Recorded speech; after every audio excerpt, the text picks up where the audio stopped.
7 सितंबर 2020 यह एक ऐसा दिन था जब उज्जैन के जाने माने गैंगस्टर दुर्लभ कश्यप पर चाकियों से 30 से 35 बार हमला करके एक ग्रुप के द्वारा उसकी जान ले ली जाती है। नमस्कार दोस्तों, आज की वीडियो में हम यह देखने वाले हैं कि आखिर उस रात चाय की दुकान पर एग्जैक्टली हुआ क्या था। साथ ही हम ये भी समझेंगे कि इस मर्डर में किसका हाथ था और यह भी देखेंगे कि दुर्लभ कश्यप इतनी कम उम्र में, या कहूँ कि 20 साल की उम्र में, आखिर इतना बड़ा गैंगस्टर बना तो बना कैसे। चलिए शुरू करते हैं इस कहानी को। 8 नवंबर वो दिन था जब मध्य प्रदेश के उज्जैन के एक शहर अब्दलपुर में दुर्लभ कश्यप का जन्म होता है, जहां मां का नाम पद्मा था जो उज्जैन के एक स्कूल में टीचर थी, और पिता का नाम मनोज कश्यप था जो अपना खुद का बिजनेस चलाते थे। बच्चे का नाम दुर्लभ इसके माता पिता ने इसलिए रखा क्योंकि कई मेहनतों के बाद एक संतान हुई थी और माँ को पूरा भरोसा था कि हमारा बेटा बड़ा होकर जरूर कुछ बड़ा काम करेगा, लेकिन किसे पता था यह बड़ा काम क्राइम की दुनिया की तरफ होगा। खैर, क्लास 8 और 9 में दुर्लभ ने अपने स्कूल में पढ़ने वाले बच्चों के बीच होने वाले झगड़ों को सॉल्व करने के लिए बीच में जाया करता था और वहां जाकर उन्हें सॉल्व भी कर देता था। देखते ही देखते स्कूल के सारे बच्चों में कश्यप का दबदबा बढ़ने लग गया और मात्र 16 साल की उम्र में ही अपने स्कूल के साथ कश्यप आसपास के इलाकों में भी काफी ज्यादा फेमस हो गया था। जहां छोटी मोटी लड़ाइयां हो या कोई काम हो तो दुर्लभ उसको आराम से निपटा लेता था। आसपास के लोग उसे प्यार से कोहिनूर बुलाने लगे थे। इसी सब के चलते दुर्लभ का पढ़ाई से मन नहीं लगता था और क्लास 10 तक आते आते दुर्लभ की पूरी पढ़ाई तरीके से छूट जाती है। अब इस समय तक दुर्लभ कश्यप को यह बात समझ आ गई थी कि उसे किस काम को करने में ज्यादा खुशी मिलती है और अब दुर्लभ कश्यप की सोच बन गई थी कि उसे उज्जैन का, या कहूँ तो गैंगस्टर की दुनिया का सबसे बड़ा डॉन बनने की इच्छा उसके दिल में आ गई। खैर, अब वो समय था जब एक रैली के दौरान दुर्लभ की मुलाकात एक क्राइम करने वाले लोगों से ही हुई, जिसमें सबसे खतरनाक था यह हेमंत बाड़िया और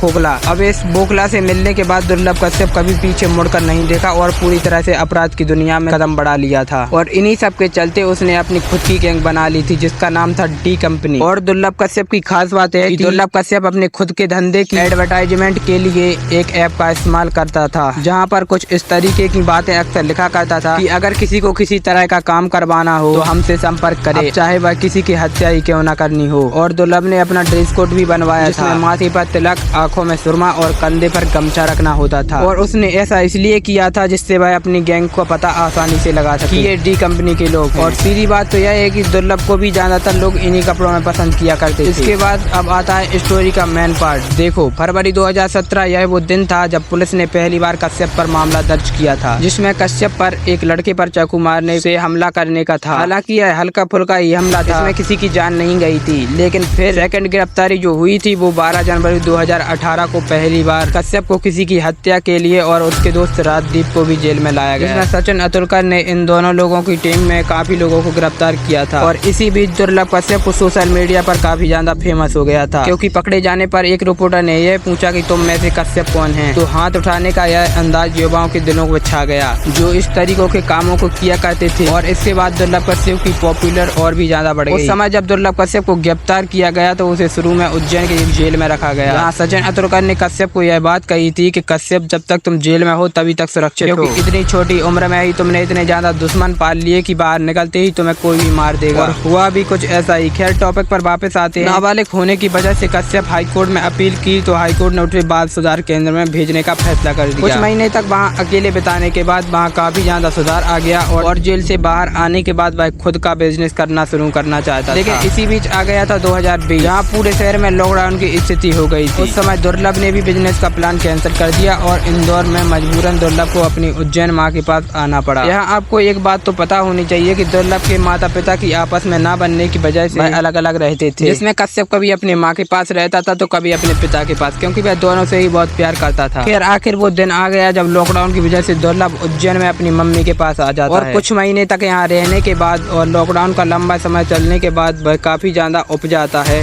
और कॉल करके 6 सितंबर 2020 को अपने दोस्तों को घर पर खाने के लिए इनवाइट कर देता है। 6 सितंबर तब तक लॉकडाउन की स्थिति भी काफी ज्यादा नॉर्मल हो गई थी। इसके बाद दुर्लभ कश्यप के सभी दोस्त उसके घर पर आ जाते हैं और रात को फिर खाना खाते हैं और कुछ बातचीत करते हुए तभी दुर्लभ का दोस्त बाहर जाकर चाय और सिगरेट पीने का मन करता है। लेकिन दिक्कत यह थी कि अब तक के रात के 1 बज रहे थे और रात को 1 बजे चाय की दुकानें सभी बंद हो जाती हैं। तभी इनमें से एक दोस्त कहता है कि अभी लावाड़ क्षेत्र से ही मैं आ रहा हूँ और लावाड़ में एक चाय की दुकान को जानता जानता हूँ, जो रात भर खुली रहती है। सभी करीब रात के 1 बजे सभी दोस्त अपनी गाड़ियों को उठाकर चाय की दुकान की तरफ निकल जाते। जहाँ सभी पहुंचकर चाय पी रहे थे कि वहाँ पर अपनी कार से कुछ लोग पहुँच जाते हैं। रुको, अब यह तो समझ लो कि आखिर ये लोग हैं कौन। देखो, जिस इलाके में अभी दुर्लभ बैठा है ये है लावड़। इस इलाके में जिस गैंग का दबदबा चलता है वो है केकेसी यानी कुत्ता कमीना चीज, जिसका लीडर था रमेश खान। और अभी यहाँ पर इस गैंग के मेंबर मौजूद है। यही है केकेसी के लोग, जिनमें है शहनवाज इसमें से सबसे खास है। और यहाँ बैठा है ये सादाब जहरीला, जो कि शहनवाज का भाई है। केकेसी के लोग इस समय यहाँ पर इसलिए पहुँचे क्योंकि जिस चाय की दुकान पर ये लोग बैठे हैं इसी ग्रुप के लीडर रमेश खान का भाई चलाता था, जिसका नाम था अमन और भूरा। अब यहाँ पर ये भी हो सकता है कि शायद कश्यप के यहाँ होने की खबर इसी ने दी हो। खैर, जब यहाँ पर केकेसी और डी कंपनी दोनों के आमने सामने आ जाते हैं तो दोनों में बहुत भयानक बहस हो जाती है। और बहस में कश्यप को इतनी ज्यादा गुस्सा आ जाती है कि वह फौरन अपनी पिस्टन को निकाल कर सीधा शहनवाज पर गोली चला देता है, बिना कुछ सोचे समझे। हालांकि किस्मत अच्छी थी, गोली हल्की सी मिस हो गई, गले के पास से होकर गुजर गई। और शहनवाज के गिरते ही बाकी के लोग गुस्से में आ गए और कश्यप पर हमला कर दिया। बाकी कश्यप के दोस्त के पास कोई हथियार न होने के कारण वह भागने लगे। और दोस्तों को भागता हुआ देखकर कश्यप को कुछ समझ नहीं आया और वो भी भागने की कोशिश करने लगा। आप यहाँ पे भी जानकर हैरान हो जाओगे कि भागने वाले कश्यप के सारे खास दोस्त ही थे। इनमें से एक था राजदीप मंडोरी, कश्यप का जो बहुत खास मित्र था। खैर, बाकी लोग भागने में सफल रहे, लेकिन कश्यप को चारों तरफ से घेर लिया गया क्योंकि टारगेट भी तो यही था। और अब कश्यप शहनवाज, राजा सिराज बाबा और सदाबहार की तरफ से घेर लिया जाता है। फिर क्या था, एक के बाद एक ने इन सबको मिलकर 30 से 35 बार कश्यप पर चाकुओं से हमला किया और इतनी बुरा तरीके से घायल कर दिया कि शब्दों में बताना इम्पॉसिबल है। और फिर वहीं पास में खड़े होकर चाय वाले ने भी कोई कसर नहीं छोड़ी और उसने यह कहा कि आज पूरी तरह से ही इसे मार डालो, नहीं तो आगे चलकर यह बहुत बड़ी प्रॉब्लम खड़ी कर देगा। इस समय रात के 2 बज रहे थे और सब अपने घरों में सो रहे थे। किसी के लोग अपना काम खत्म करके चुपचाप यहाँ से निकल जाते हैं। सुबह जब पुलिस को कश्यप बॉडी यहाँ पर बिना शर्ट की हालत में मिली, एक छोटे से चौल के पास शरीर पर चाकुओं से वार किया गया था और पूरे शरीर में खून से लथपथ था। यह बताना तो बहुत मुश्किल है कि कितनी दूर दौड़ा दौड़ा कर मारा गया है। अगर उस दिन कश्यप के दोस्त थोड़ी हिम्मत दिखा देते तो शायद आज कश्यप जिंदा होता, लेकिन बात वही कि बुरे काम का बुरा नतीजा होता है। वीडियो पसंद आई हो तो वीडियो को लाइक एंड चैनल पर सब्सक्राइब जरूर करते जाना।